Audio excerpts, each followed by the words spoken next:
We're still Good not evening. live yet. Good evening, everybody. We're countdown. Hang on. Hey! We are. We've got the countdown. We're There here. we are. We're live. And we're back in the room. I told you we'd be live. There we go. Now, we've had a busy week, Justin.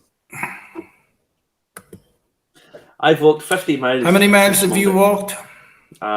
Most.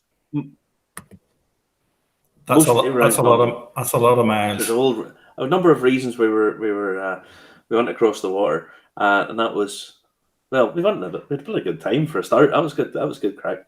Saw some shows. Went on a journey into the sky for sort of brunch. It was more like sort of lunch, breakfast, whatever. Justin got his cocktails. He was all happy. I thought you were going to say something else. I wasn't anywhere near that one. But no, yeah, so we had a good time. I clocked up 48 miles walking around London. There's a reason for this. It's to do with guiding. I want to be able to do London as a guide, and in order to do it the best way you see it's unfit.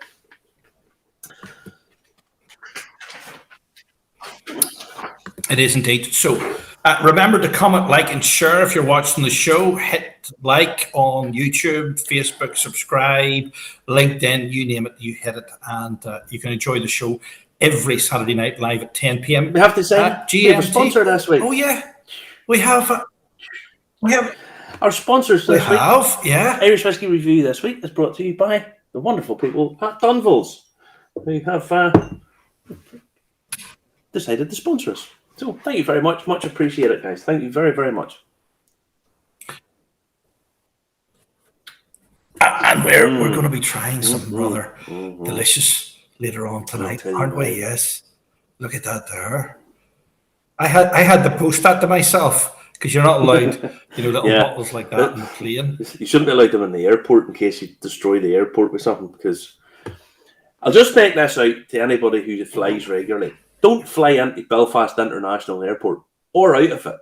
I arrived on Monday, and the queue from security, it's a tiny airport, anybody who's in any size of a town or city, the queue was from security right the way out, down the stairs, down through the check-in desk, out the door, and all the way down to the arrivals door down the thing. It took an hour and 20 minutes to get through security. It's unbelievable. Well, I had the totally opposite experience, Marty. I just waltzed right up, and sat right down in the plane. And I came home yesterday. A dead easy. When I got to the airport, it was about a 5 to 10 minute queue just to get into the airport off the plane. It took me quicker to get through Gatwick security on coming home than it did to get from the plane into the building. Last thing in the other room. Shocking. Absolutely shocking. That is absolutely crazy. Now, we've got a lot of new viewers tonight. John Anderson has checked in as a new viewer. And John Dunn, you sound is suffering a slight delay. Justin Marty's is grand. Yes, well, I'm in London tonight, and I'm not on the desktop. So that's why it's probably not as good as it could be. So don't worry about that. We're on the move. We're practicing for when Marty is in stateside. So there will be a delay. Eventually, it always does sync up in the thing. If you try, yeah, it syncs up on the thing. Hello. Stephen Quinn saying hello. Mark Diamond saying hello. But it's the usual show this week, and it's going to be the usual show when Marty's away as well. We've got the news coming up, our version of the news this week in whiskey. I didn't get to go because I was actually filming at Twickenham Studios, but Marty got to go to a fantastic whiskey tasting in Knightsbridge. Exclusive little bar in a very exclusive little place, and it was extremely nice. Yeah, we did an interview. We'll tell you all about it later on. Well, this week in whiskey. So, what's first this week in whiskey? Jangle tonight because Justin's got a different setup. He hasn't got his own desktop with him, so we're missing. Okay, we missed it. Zuckerberg, please leave us alone. Anyway, so this week, next Friday and Saturday is the Belfast Whiskey Social. So it's on Friday the 12th and 13th. Tickets for the Saturday evening are sold out. But the Saturday at noon and Friday 6th 12:30 p.m. are still available. Now, this year's event is a little bit smaller than previous years, maybe because of COVID and maybe some of the restrictions, possibly some Brexit stuff. If we say breakfast thing there, possibly there's some issues with moving about. I'm not sure. There's about 15 producers there. So if you want to bring up, there's a list of the producers. So you see there we've got the Hinch, the Sexton, the Mavati, Dingle, Quiet Man, Gelston's, Hinch, Sleeve League, James, Moira, it's going to be there. McMyra, Copeland, DLD, Irish Whiskey Auctions. Anthony will probably be up. So if you want a bit of a laugh, go and have a speak to him. New Titanic Distillery is going to be represented. Elixir Spirits, who do a few different things, the Connacht Distillery, Redbreast, and there's another couple after that. McConnell's, and obviously Dunville's are going to be there as well.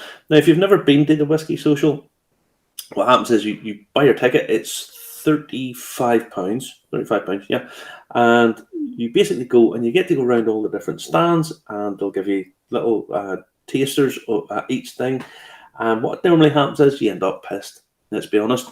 there's no other. It's kind of unavoidable because you go around and if there's 15 distilleries there and you're getting 3 sort of small measures, they're not full measures, depending on how well they like you.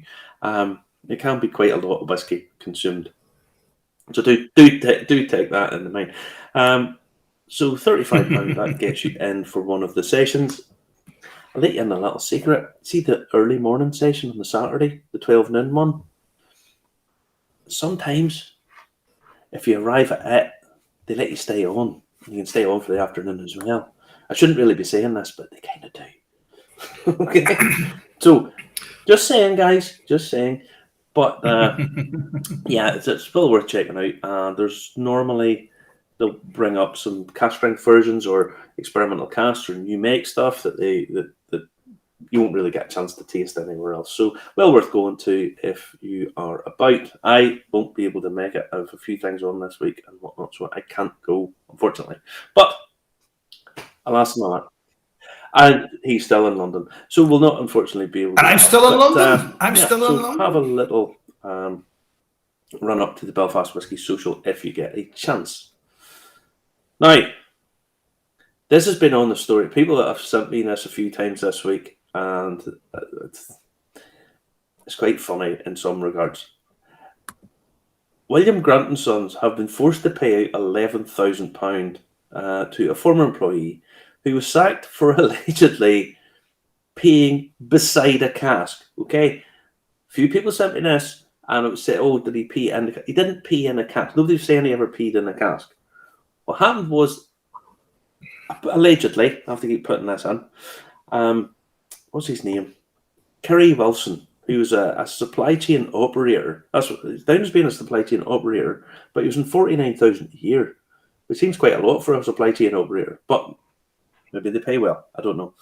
Anyway, allegedly, he peed beside a cask, and they found a bottle of urine deodorant. Now, I've never heard of urine deodorant. I didn't necessarily think it was a thing. I don't have any of it in the house myself. I've never really felt the need to have a bottle of it in the house myself, but a bottle of it was found as well. Now, Grant's, as we know, makes Glenfiddich, Balvenie, Grant's Monkey Shoulder, as well as Owen and Tullamore Dew, and they sacked him. It was... His defence was a good one. He said he was a keen ornithologist and spotted a little bird beside the cask and wanted to investigate. And then someone came up and noticed that there was a big wet patch beside the cask. Now, anytime I've ever been caught, I've never used the "I'm a keen ornithologist" defence before, but maybe I should. Everyone knows my affinity and affection for ducks, so possibly. It's always a case, but the tribunal found that Grants didn't have enough evidence to fire him and awarded him £11,000, which doesn't seem a lot considering he was on 49 grand a year. No, but it's been in the news this week, and yeah. So I thought I thought it would be worth bringing it up. Now, did you take this next picture from the plane, Marty? Because it's very, very good. Oh, well, that's the Girvan Distillery. That's the Girvan Distillery.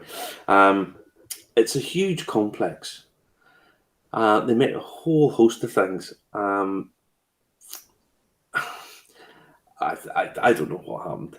I just find it very funny that there's lots of birds in there that would be of any great interest to anyone. You know, a sparrow and a robin wouldn't warrant me to run over beside a cask, particularly. You know. There you go. Strange story, nevertheless. Strange story, nevertheless. But on the next one. So that's still the distillery there. Now, this is a picture of the new Diageo distillery that they are going to be putting up in Yunnan province in China. Now, this will be Diageo's first Chinese single malt distillery. First, as far as I'm aware, really the first US style or Scottish style distillery in China. I don't think there's anything else like it. It's going to be 66,000 square meters, and it's 2,000 meters above sea level. Now it's going to be $75 million distillery, so they obviously have huge ambitions for the place, and so yeah, China has potentially the biggest. They are the biggest spirit drinking nation in the world. Not surprised, they're the biggest sort of consumers of most things in the world when you think about it, or potentially could be. So yeah, if India and China start massive investment and massive potential, so they could. I mean, they literally could be turning out mega amounts of the stuff in China. So who knows? Another emerging market. Now we have a wee video of it. We do, if we can find it. Do we have a video of that one? Oh, we do. Hold on. I'll have to hide some here. Hide. Show. That the one with the birds?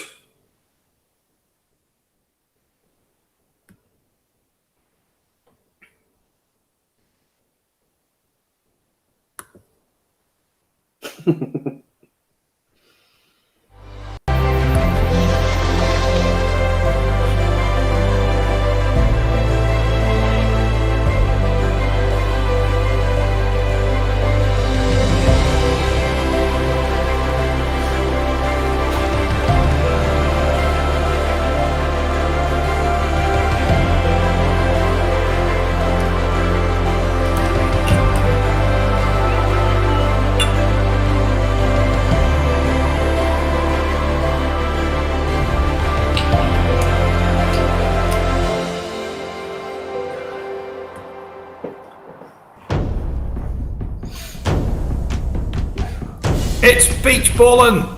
It's beach balling. It's still beach balling. Not my end. What do we see if it kicks in again? Mm-hmm. No. Is it playing at your end?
There you go. What do you think of that?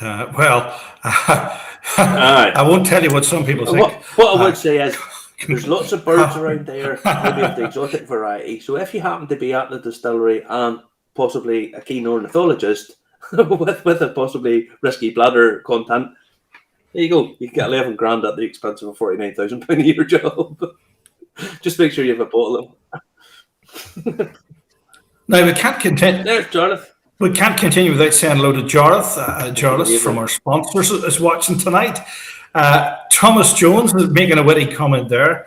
And Stephen Quinn is recommending that I get down to Selfridges. There's a great whiskey shop. We were in the whiskey shop that supplies the drink to His Royal Highness. Berry Brothers and Rudd. We popped into Berry Brothers and Rudd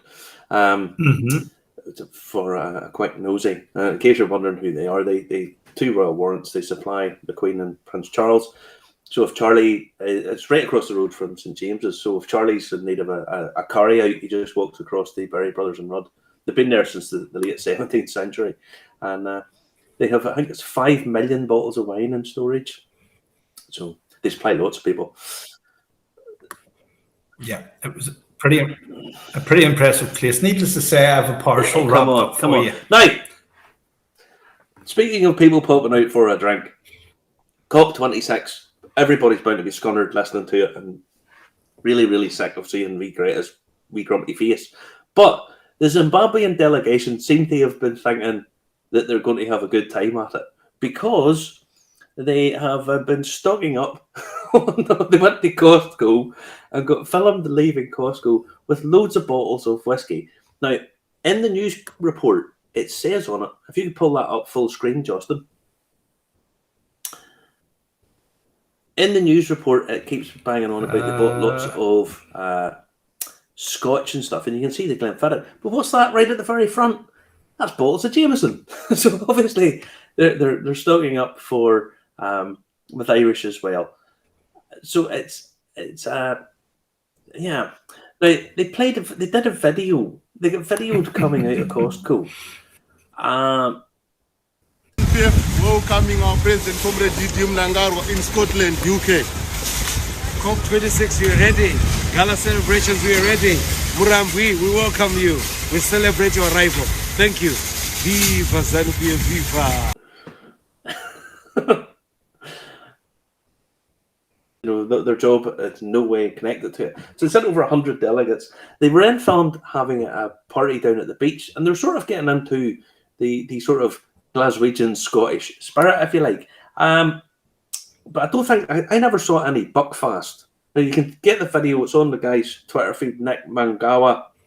It's on his Twitter page, and you can see the video. If anyone spots any Buckfast, I would be very interested. I want to know if they actually got into the whole Ouija idea. Yeah. So they went over. Just need to put it into context, by the way. Zimbabwe is one of the poorest countries in the world, and their GDP is $1,128 per capita, which works out that most people get about £834, or basically about €1,000 a year. So there you go. Nice to know that governments are even more corrupt than ours, which is surprising, but there are. Who's this old codger then? Who's this old codger? This is a whiskey miniature collector. This guy, Brian Marshall, who lives in Kettering in England, hates whiskey, but he's decided to collect it in miniature form for about the last 40 years, and he's selling it off. Now, it's estimated to be worth about 35k. Now, I know there's lots of people collect miniatures. It's probably actually getting more and more popular because as full bottles become more and more expensive, people are collecting miniatures, and they can get a fairly hefty price. Now, it's being done by Gilding's timed auctions, and there are lots of really, really rare bottles in it. Port Ellen 69 and 70, full collection of Campbelltown commemoration, 24 bottles. Commemorates the lost distilleries. There's loads of Cadenhead stuff, but probably the thing that would interest me most, I don't collect miniatures, but if you are interested in that, go to time.gildings.co.uk. But the thing that interests me the most, there's a first edition of the Alfred Bernard distilleries of the UK and Ireland, or Britain and Ireland. Wow. Yeah, it's that book. With the picture we have of the book, Justin. Yeah, I do. Yeah, I have it here. Yeah. That looks like it's in really old. It's a battered. It's a bit battered, book. but it's a first edition of that book, and it's up for between the estimate for it's 150 to 300, which the actual reprint of it, the modern version of it, is about, you can pick up for about £70 or maybe in and around that, I think. So it's only about double the normal price for an antique copy. Then you could end up getting. It's a really a sort of classic piece of whiskey history. Not great condition. It says on it that it's wrapped in cellophane, but you're getting a first edition copy for probably a bit of a bargain, really. They don't pop up very often. So it'll be worth checking out if that's your thing. So that's the week in whiskey. Excellent stuff. Excellent stuff. And you managed to do that, and we were on holiday. Well, how did you manage to do that? We were over in London, and as whiskey is becoming much more popular, well, I discovered that there was a whiskey bar in the menswear section at Harvey Nichols, and I got in contact with one of the owners. And he said to me, "Listen, we are doing a deconstructed range tasting of the Tomatin, new French cask, wine cask finish range. Do you wish to come down?" I'm thinking about it for about half a millisecond. I said, "Yes, I would. I would like to come down." So down we went, had a chat, got caught up, and got invited in. Did the deconstructed range tasting with the guys from Tomatin. And what happens is, now, picture the scene. You have, once you go to Knightsbridge, you have Harvey Nichols. It's on multiple floors, as I'm sure you're all aware. And then you go down to the menswear section. It's down one flight of stairs. You come down, menswear. Over in the corner is a whiskey bar. And we got it shut off. They sectioned off the menswear department and had a security guard to make sure that Marty didn't walk out with 3 or 4 Armani jumpers. And we sat and had a drink. They know I'm from Ballymena, Justin. I wasn't there. Let's have a look.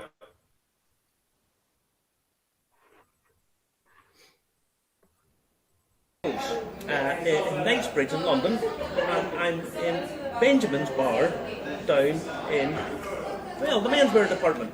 And it's a rather unusual concept by these two guys. And I'm joined by Adam and Danny, who run the place, who own the place. Now, it's an unusual concept. Menswear department, whiskey bar. Whose idea was it? Adam. Pushed under the bus. Yes. We've got guys that we do business with that do a lot of business with Harvey Nichols, and they phoned us up and we were talking about several different projects and different F&B concepts that we were working on, and they said, "Do you want to do a whiskey bar in Harvey Nichols?" And we went, "Sounds like a good idea." They went, "Great, we need to open it in 7 days' time." God. With COVID and no staff, and we did. Well, there's nothing like hitting the ground running is probably as good a way. Indeed. We've been open 12 weeks, 13 weeks. Yeah, we're now heading into our 3rd month. Yeah, it's a beautiful bar. It is. As you can see, it's a beautiful bar. It is beautiful. Now, we are here, kind of after hours. Harvey Nichols is closed. We don't really point that out. We may be stuck here. We've got this unique kind of steel grill that shuts us off, and we've got our own separate entrance, so we either close at 8 o'clock when Harvey Nichols closes, or if we want to do an event or a whiskey tasting, or just keep our doors open and carry on drinking with friends, we call security and say, "Hey, can you send someone down to keep an eye on us after 8 o'clock?" And I see him over there. And he's over there watching us now. Tonight we were doing the Tomatin deconstructed tasting. Yeah. is this something that is typical, or is it something you're wanting to do more of? Yeah, so I think one of the concepts Alan brought us over here is we are in the men's wear department. So because the space is so unique, what we're trying to create here is experience. So he says deconstructed tasting. There are not many deconstructed tastings anywhere in London or anywhere you'll find in the world. I mean, this is a very unique concept. Is understanding that whiskey as it is by itself, the natural pure way, there's not that much of it around today. Very few whiskies are. You get a straight, a single oak barrel, whatever it is, or a hogshead which is aged for 20 years or 18 years, and you take it and drink it. Today we've got all these complex, amazing concepts and ideas. Yeah. And what we did today was really explaining if you take one batch of malt of 10 years old or 9 years old, you know, of a whole lot of refill hogsheads, and then you take them and you split them into a bunch of different French wine casks, you know, as George Montbillac short term to the salties and cognac casks, and then what you get from that, and sip a few years of that, you can actually see the same spirit together. You can actually see the 4 different flavors, and that's quite unique. That's just one of the reconstructed tastings. We have another one we do. Just to give you an example, is we have a whiskey called the Decades. It's also from Tomato, which is made up of a blend of whiskies from the 70s, 80s, 90s, 2000s, 2010s. And what we'll do is we will taste the whiskies that went into that malt blend, single malt blend. That's a single malt. And we will taste whiskies, the same whiskies they used in the 70s, 80s, 90s, 2010. You can taste each one, and then you can taste the main finished product, which is quite unique. So it's quite all very small batches, all very unique. That is the concept of the event. The concept of the whiskies in Benjamin's. We want people to be able to come down here and taste whiskies which you can get an auction. Yeah. You know, we got whiskies here, we've got the Rosebank 30-year-olds here on the bar. From the Toronto 77, we have Tom and Tony 167 on the bar. We got some really incredible pieces on the bar. Mr. George we had. Oh, that was George. Yeah. Tamdu 50, Glengoyne 50. Really behind us, we've got a wholesale business. We've got a rare and prestige business, and then we've got a immersive, interactive angle whereby we do tastings of all different types with all different distilleries, not just Scotch, but Irish, American, Japanese. What's really unique about this is that it really gives you the opportunity to properly test the profiling of a whiskey, where you hear of different people talking about the profiles that they've got from different barrels and what they're actually tasting, whether it's tobacco, whether it's caramel, whether it's there's a saltiness, a peatiness, a smokiness.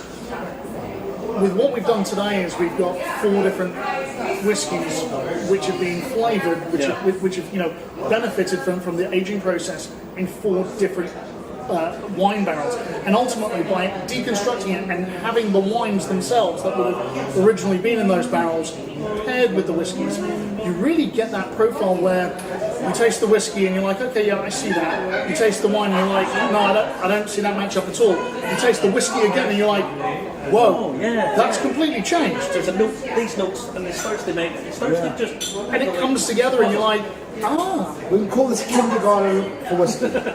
Kindergarten for whiskey. What I missed when growing up. Yeah. Hashtag kindergarten for whiskey. Hashtag for over 18s. Kindergarten for over 18s. And we had ticket to the private party over there. Hashtag. So finally, can you go with your opinion? Where did the name Benjamin's come from? What's Benjamin's? So, Harvey Nichols, Benjamin Harvey. He started the building. Harvey Nichols was originally Benjamin Harvey's, and we thought it was a nice little kind of ode and memory towards Benjamin Harvey's bar. Because it's Benjamin Harvey's bar. Makes perfect sense. So we are here in Knightsbridge. I've been walking around here. COVID, obviously, you said yourself, it's been tough. It's a tough time for everybody. Are you starting to see it opening up or moving a bit forward? You know what? It is difficult. You know, the reality is that a lot of places, especially like Harvey Nichols and Selfridges and Harrods, you know, they are the epitome of the retail world. And so from they're iconic, you know, but they rely on tourism, and the UK and London in particular just hasn't seen the tourism. We've seen domestic tourism, you know, increase in London, but not the footfall that we've seen, you know, from the international marketplace. And you know, we were hoping that, you know, September would be different, October would be different. We're starting to see that build towards Christmas, but you know, like anything else, we don't have a crystal ball. We don't know what's going to happen around the corner. We can but hope, and in the meantime, you know, have a few drams on wine. Having a great time. The thing about it is, every hardship you meet in the whiskey trade, you know, whiskey, whether it be the tourism aspect or whether it's, you always sit and have a drink. It always smooths everything out. If you think, I can just have a couple of drinks and it'll be all right. But you know, it's interesting because we've got a lot of collectors that we have as clients, and COVID's been amazing for that client base because they've sat at home and they've had nothing to do, so they've drunk their collections, and they now have to replenish them. And you know, we like to think that we're here to help, no? Every client has a silver lining. Yes.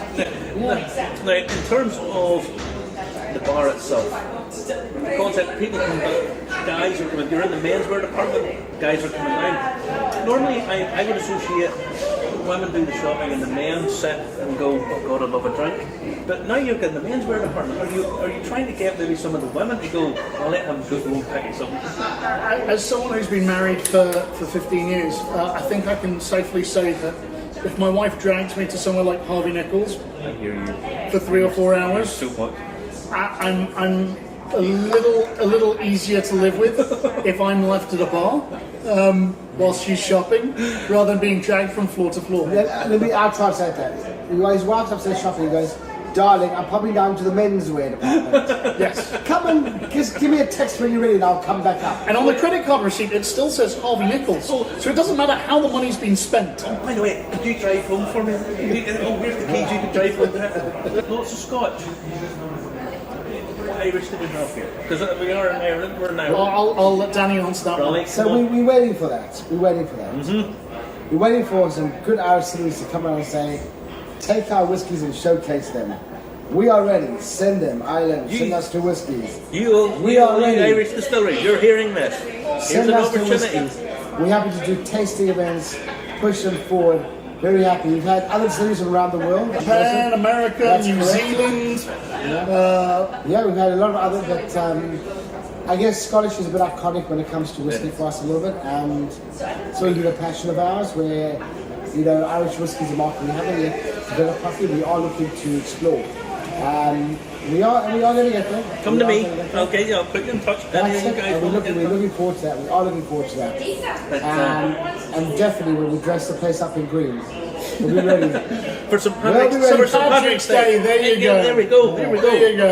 Okay. Who from Ireland wants to do an event here at Benjamin's for St. Patrick's Day? There we go. There's an invitation. Speak to our man, he'll set it up for you. No problem.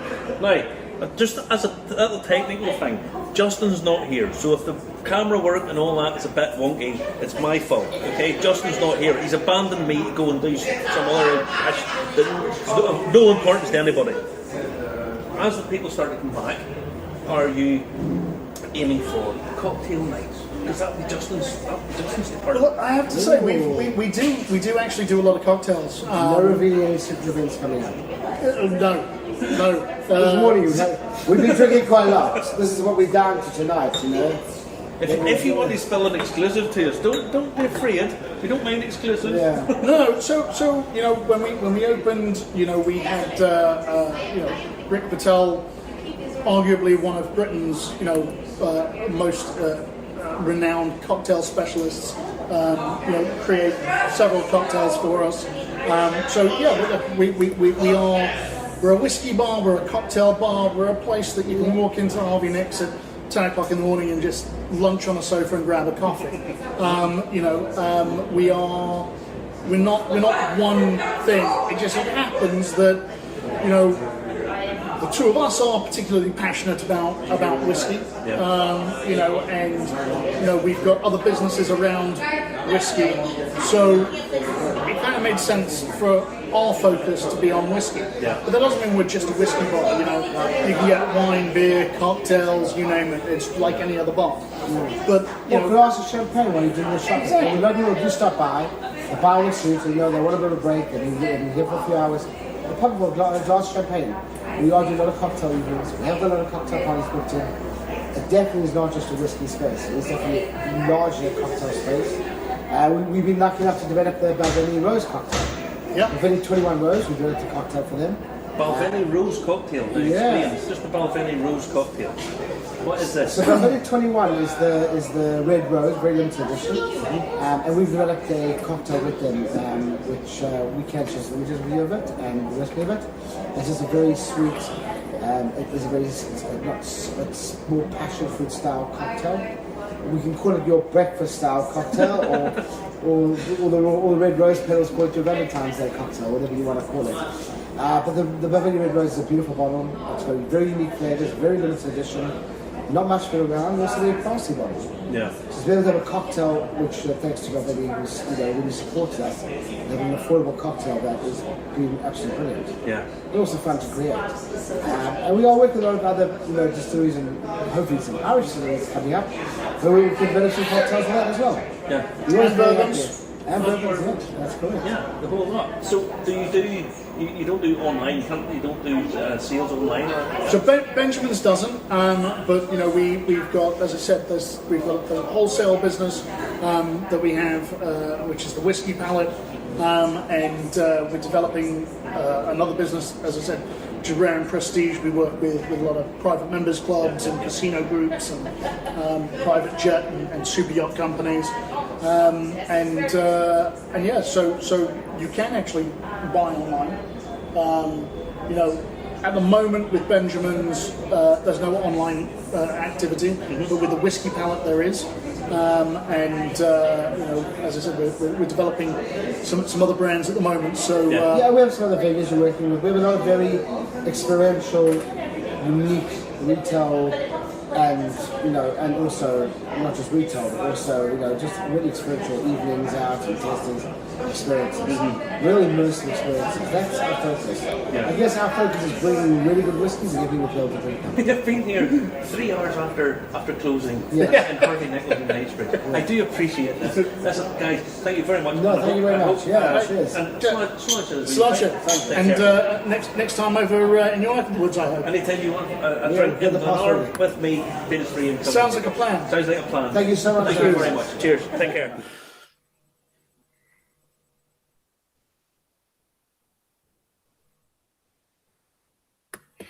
I don't think all those people are going to fit over into Glenarm that we've invited over the past 18 months, Marty. That was a very sort of surreal experience in many ways, because it's a brand new project. They were given 7 days, basically build a bar. They're quite passionate about whiskey, but as you heard, they're plans to do other things. And it's just a very unique little space. It's just at the back of the menswear department, and you go in on the left. And the idea is that you can come in, chill out, have a quick drink if you like, as I say, champagne, whatever. But it is the focus on the bar is actually whiskey, and they were as nice as can be. It was nice, jovial. Oh,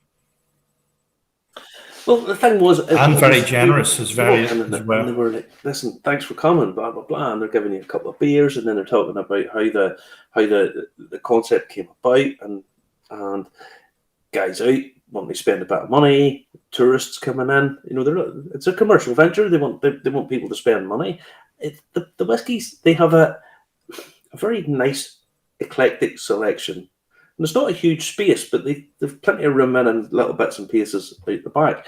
And you heard them say, they're itching for Irish whiskies. They want people to come and do events for Irish whiskies in Harvey Nichols, in Knightsbridge. Who wouldn't want to be doing stuff in Knightsbridge? Let's be honest. So if anybody wants to come to my Man to shoot, connect people with them as well. well, no problem. As I say, they Like, were wonderful. They were really, really good, and really nice idea, nice concept, and more power to them. You know.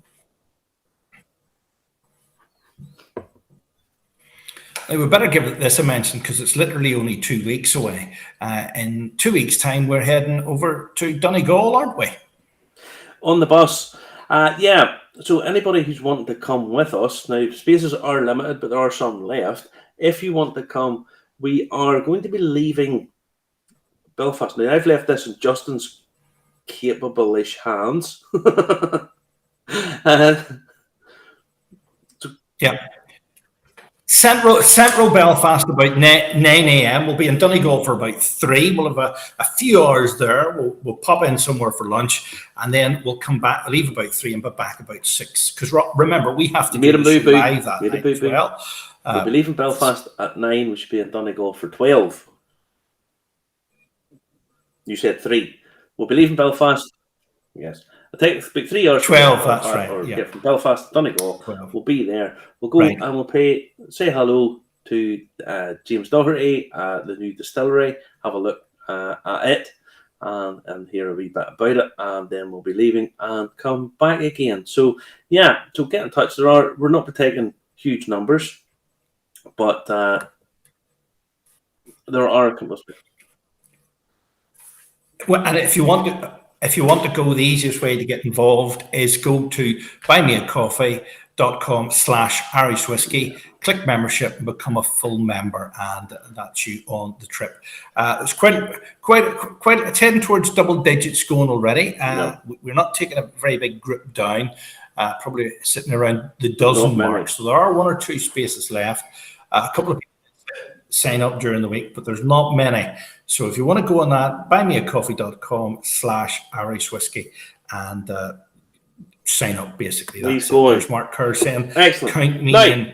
Now, when I was in Benjamin's, I thought to myself it would be an idea to talk a little bit about cask finishing, because the idea that the Tomatin, the tasting that we did, basically what Tomatin have done, and anyone who knows about Tomatin, it's basically a Speyside / Highland whiskey. You get it sort of if you're coming down from Inverness, it's by the side of the road if you're heading down to Edinburgh. And what they've done is they have 4 different whiskies finished in different wine cask types. Now, some people might not be aware of what finishing is. The idea of finishing is normally what happens is you age your whiskey in your generic barrel. So, for example, unless you set off to fully mature something in a port cask, you start off probably in your bourbon casks, which is what most people do. They go into the bourbon cask. Later on, you'll pick out different casks. That cask's beautiful. We don't touch that. Well, this cask is okay. This cask's brilliant. This is, and you go through. This is not great. Whatever, and you go through them. And at some point, someone will say, "Right, well, we want to do something a little bit different," and they might do some experimentation and finish it for a period of time. A lot of the time, it will be on something that's going to impart a flavour to your whiskey that you don't want to totally dominate. Now, there's always this argument about where the flavour of whiskey comes from.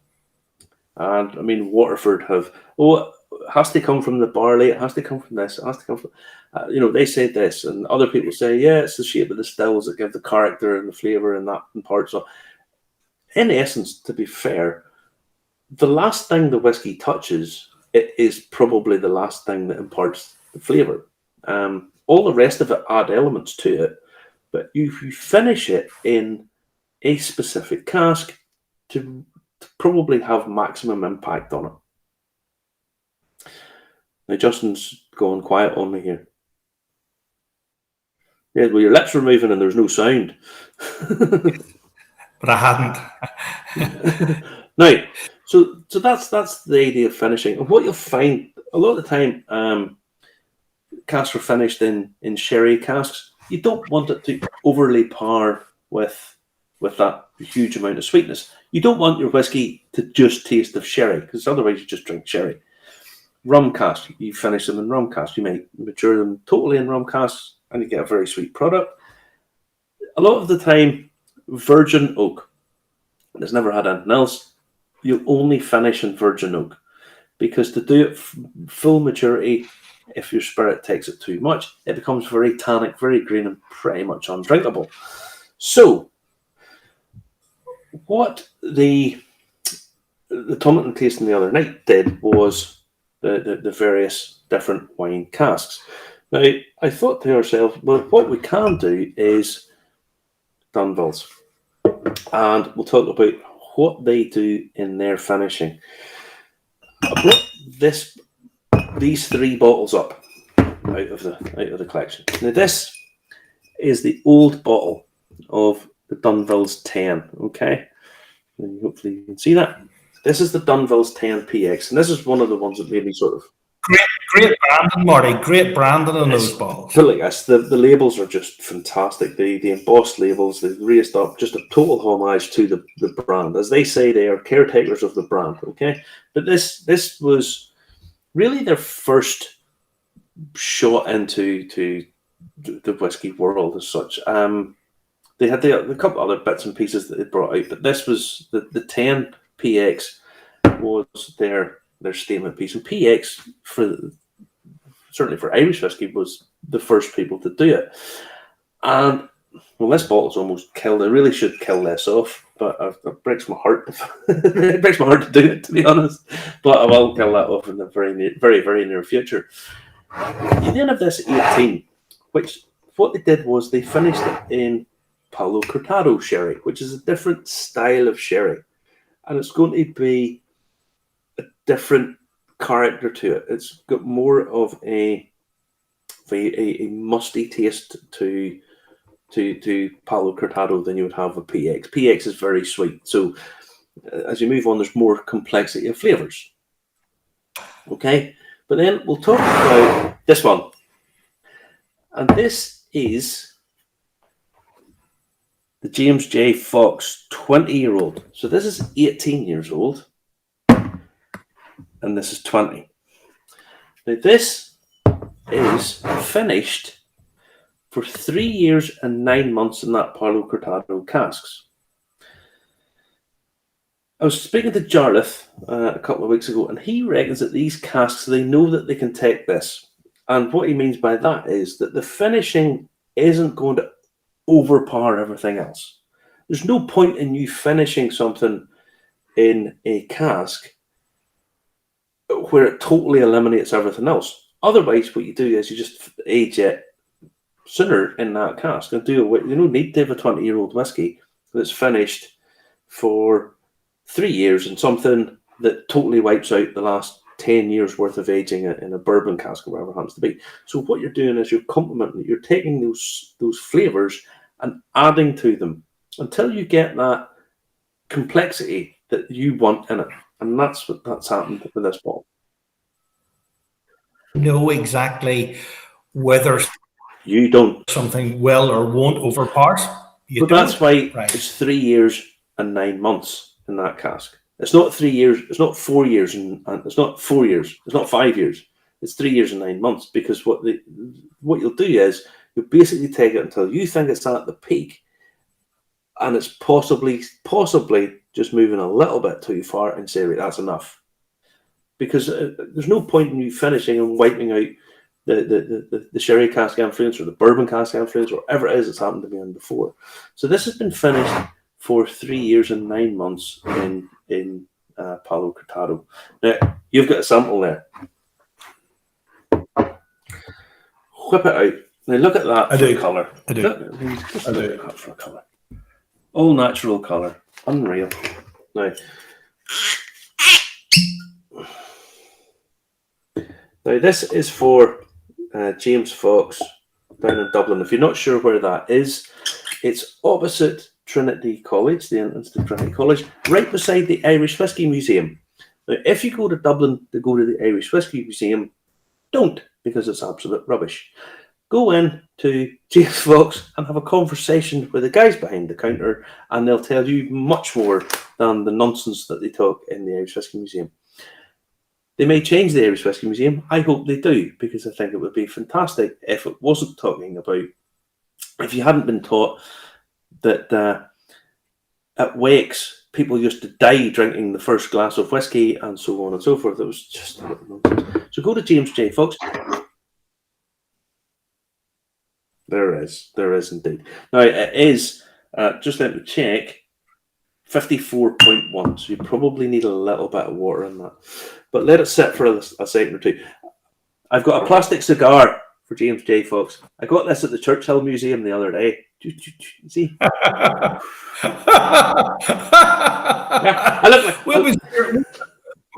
was Zuckerberg for smoking next? It's What do plastic. you say? It's a pen. Look. Right, look at that. Awful. That's pretty cool. I like things like that. There, Connor's saying the Irish Whiskey Museum is aimed at gullible yaks. It's not even aimed at them. It's aimed at the mentally deficient. That's the truth. I tell you, the Irish Whiskey Museum, the girl who was given the tour, she was talking about wakes, and she just jumped up and sat on top of the coffin. I've been at lots of wakes. I never saw anybody sitting on a coffin ever in my life. And then she proceeded to tell us that the cask of whiskey, the first third of the cask, everybody that drank out the first third of a cask died. I kid you not. The second third, everybody went blind, but the third bit of the cask, everybody was all right. Just nonsense. So don't bother going to the Irish Whiskey Museum. Pop into James Fox and have a chat with the people behind the bar or behind the thing there. I got caught out. I went in the other week and to have a chat with them and end up spending more money than I possess. Now, the finishing. You smell the nose on that, and right away you can tell that it's sherry cask, but it's not overly sweet sherry. It's got that complexity, and it's got that musto, that kind of earthy smell to it. Okay.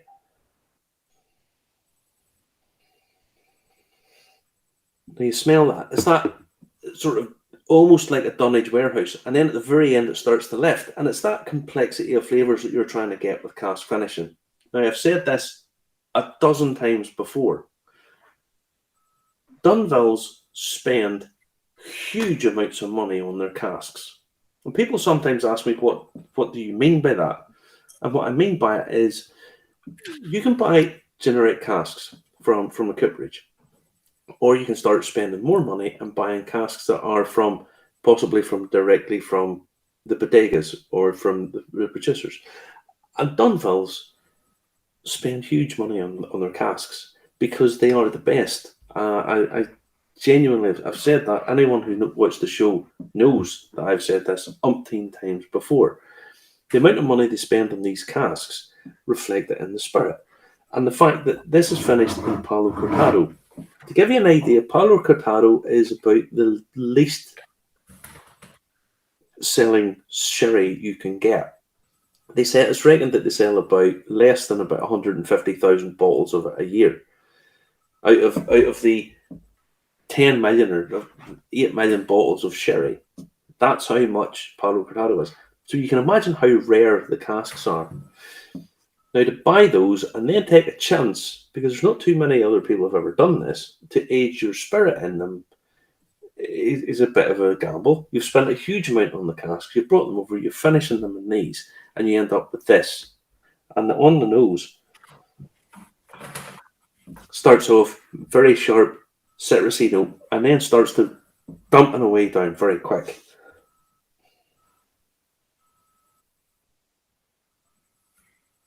It does. Goes down, sweetness back comes up back again, in starts again. to I sweeten like at the it. end. So you've what you see with this is you start off, it's quite sweet, dips down, gets all those earthy notes coming up, and then at the end it starts to come up in a sort of spicy sharpness, and that's probably because it's a 54%.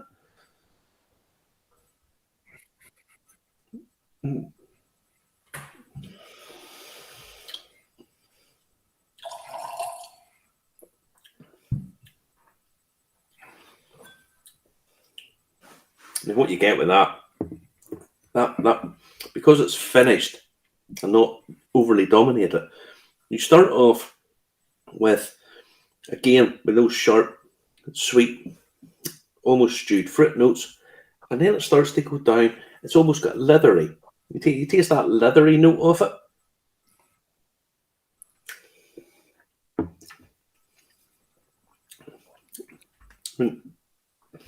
It's like leather,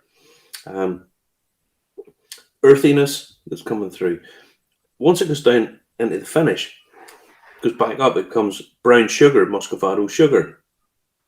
Then it starts to come back down again, and it's doing this ride of flavour, and it's that level of complexity that you can only really get when you have done a different finish, and you get that adding in. Now, sometimes you get people finish it in wine casks, you get it finished in stout casks, you get it finished in all of these different things. And the idea is you start with your base spirit, you put it in your cask, probably ex-bourbon. Bourbon cask will start imparting sweetness, vanilla, that kind of thing. It then moves on, and you'll finish it. Try to finish it in some other spirit, other cask flavour, which then adds that complexity. And the idea is not to get them all to marry up and get them all in sync. So it just goes on this little journey up and down. Sweet, down to that musty, tannic, almost leathery kind of style note, and it starts to come back up again. Then in the finish, it kind of does this again. And it's just that you can't get it unless you do that finishing.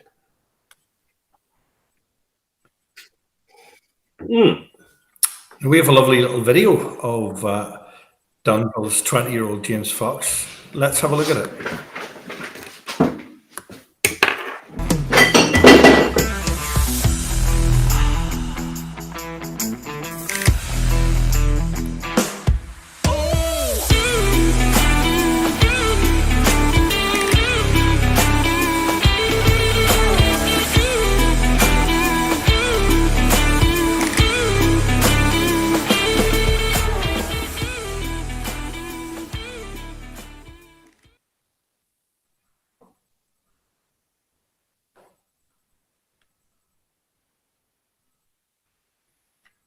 Marty, what would you give it out of 10? Well, put it like this: I always try and put. I'll do a full tasting on this and put it up to YouTube.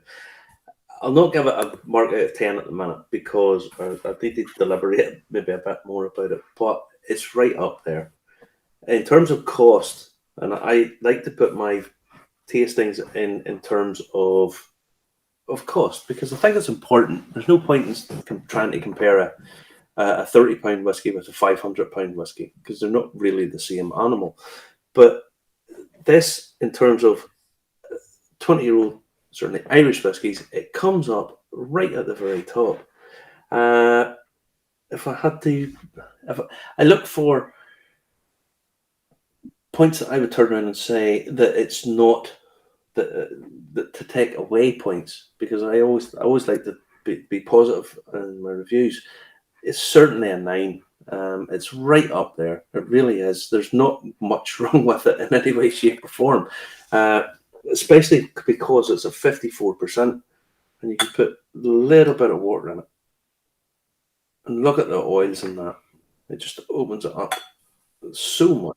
Or ice cubes. I like ice cubes. You like silly umbrellas and a sparkler as well. I know, but at 11 o'clock in the morning, Justin, whenever we were at the top, the Duck and Waffle, 41 stories up, and the thing, he's sitting with a big cocktail with umbrella in it. But look, this is something. This is a drink that you buy to get that finishing. That's why you buy these style of drinks. 20-year-old Irish whiskies these days are going to set you back a lot of money. Bushmill standard's about £200 now, 21. Probably going to head north of that, and you're going to start. I mean, the the Causeway Coast Collection stuff that's being brought out. I know some people are giving off about it costing a lot of money. It's the prices that they're going for, and it just keeps going. So to get something like this, you're getting that little bit of water starts to bring out more sharp notes, citrusy notes, lots more esters coming through on it, which weren't there before. It becomes a bit greener, but it still starts to go down to that more base note. Or, I talk about sort of fresh and base notes. So you've got this discrepancy. So it does this journey, and I mean, how do you? Some of those notes you might not particularly like, or some of them you think are just amazing, but it's that journey, and they're really, really rounded off, and they travel well.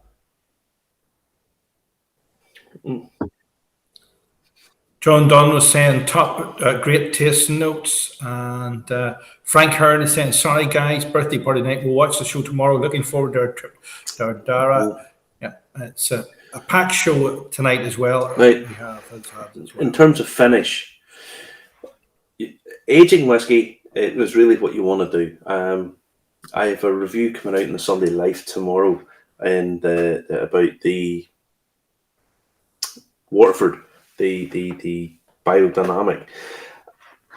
A great whiskey, but because it's very young, it doesn't finish. It just cuts off. Now, when it gets older, I imagine it'll be a superb whiskey. I can't see why it wouldn't be. It's all the makings of it. But this is sourced spirit that Dunvilles have bought in. We know that.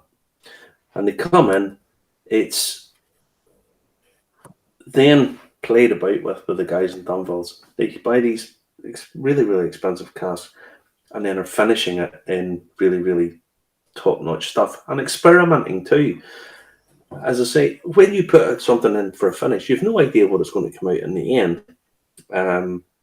You might play about with it and think, right, that's roughly what it's going to be like. But you're investing a lot in this, and especially whenever you're buying the casks, paying top dollar for the casks, top dollar for the whiskey, and it comes out. So you end up with this amazing product. And anyone who's wanting a special whiskey, I would thoroughly recommend this. I think it's superb. Price wise, it's €320.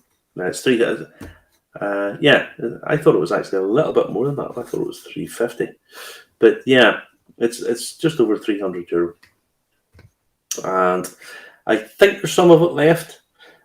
If you can't get your hands on this, go and try on any of the auction sites for Dunvilles, because the price of it doesn't rocket up, and you can pick these bottles up in the single cask range and so on for pretty much the same money you buy them in the when they come out.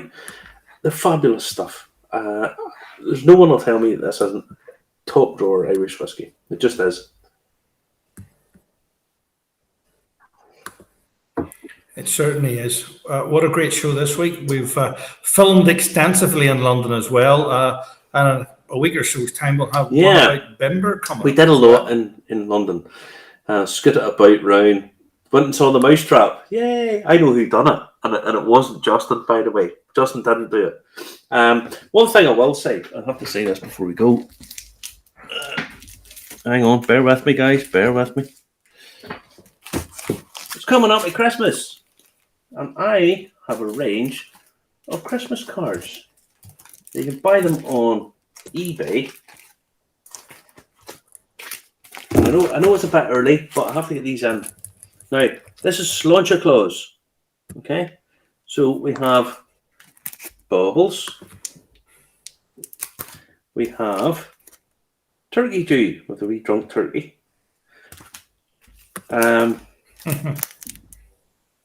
Red Nose.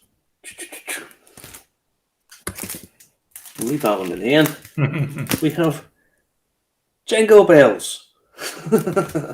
Then we have Tree Lights. You see? And then, last but not least, we have our sponsors of tonight, Dunvilles. And it's Downhills. So, yes. So, if you want those, have a look on eBay. I have them up there. They are limited. very limited edition. And yeah, get them for Christmas. The idea is you buy a bottle of whiskey, you want to send a card with it, you buy something, a bottle of whiskey for Christmas, then that's what you get. Okay. Now, that's about it. Mark Kerr saying amazing show, consider we're both in London all week. And Judy Mason is saying, so love what do the you bet if you look Christmas at them cards. and pick them up? Yes.